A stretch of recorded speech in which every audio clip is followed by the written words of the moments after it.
आपको वस्तु विनिमय प्रणाली बताने जा रहा हूँ। देखिए, वस्तु विनिमय प्रणाली का मतलब ये होता है कि एक वस्तु के बदले दूसरे वस्तु की लेंगे।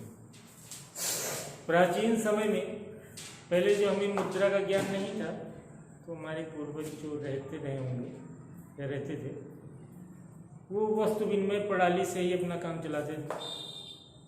अनाज के बदले सब्जी या सब्जी के बदले अनाज या बर्तन, कपड़े जो भी थे, एक दूसरे से एक्सचेंज करते थे, एक दूसरे से बदलते थे अपनी आवश्यकताओं की पूर्ति के लिए। लेकिन इसमें एक समस्या होती थी कि एक दूसरे को ठगे जाने का भी डर रहता था, मजबूरियां भी होती थी। अगर नहीं लेंगे तो क्या करेंगे? जैसे मार्केट गए और कोई वस्तु लिए, तो भाई जो व्यापारी दुकान वाला मांगेगा उसके बदले में या तो वस्तु देनी होगी या आपको अनाज देना होगा, या जो कार्य आप करते होंगे वो देना होगा। तो इसलिए इसमें कुछ दोष भी उत्पन्न हो जाते थे, या उस व्यक्ति को जिससे आपको वस्तु लेना है, आपको वस्तु की आवश्यकता नहीं है, तब भी कुछ समस्याएं उत्पन्न होती थी। लेकिन ये समस्या मुद्रा के प्रचलन से दूर हो गई है। तो वस्तु विनिमय प्रणाली उसे कहते हैं जिसमें मुद्रा का उपयोग नहीं किया जाता है, केवल वस्तुओं का आदान प्रदान किया जाता है। एक वस्तु के बदले दूसरे वस्तु का आदान प्रदान किया जाता है, उसे हम वस्तु विनिमय प्रणाली कहते हैं। दूसरी बात, आवश्यकताओं का दोहरा संयोग।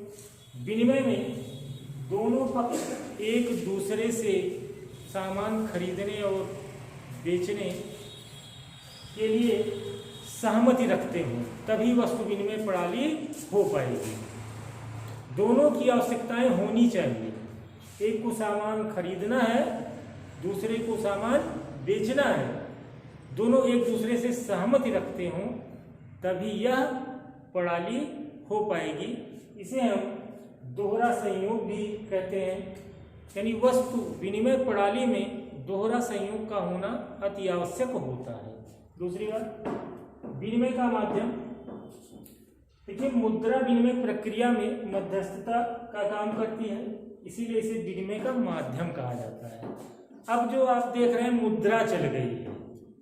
वस्तु विनिमय प्रणाली के बाद में अब मुद्रा चल गई है। हर वस्तु का लगभग रेट निर्धारण है कि ये वस्तु में इतने में मिलेगी। तो हम जाते हैं और जो भी आवश्यकता होती है उस दुकान पे हम ले लेते हैं, या कोई भी व्यापारी बेच रहा है वहाँ पे ले लेते हैं। तो आज मुद्रा का माध्यम हमारे बीच में काफ़ी महत्वपूर्ण भूमिका निभा रहा है और हमारे सारे कार्य आसान कर रहा है। किसी देश की सरकार द्वारा इसे प्राधिकृत कर दिया जाता है मुद्रा को, और उस देश की सरकार द्वारा जब मुद्रा प्राधिकृत हो जाता है तो हमारी सभी समस्याएं दूर हो जाती हैं।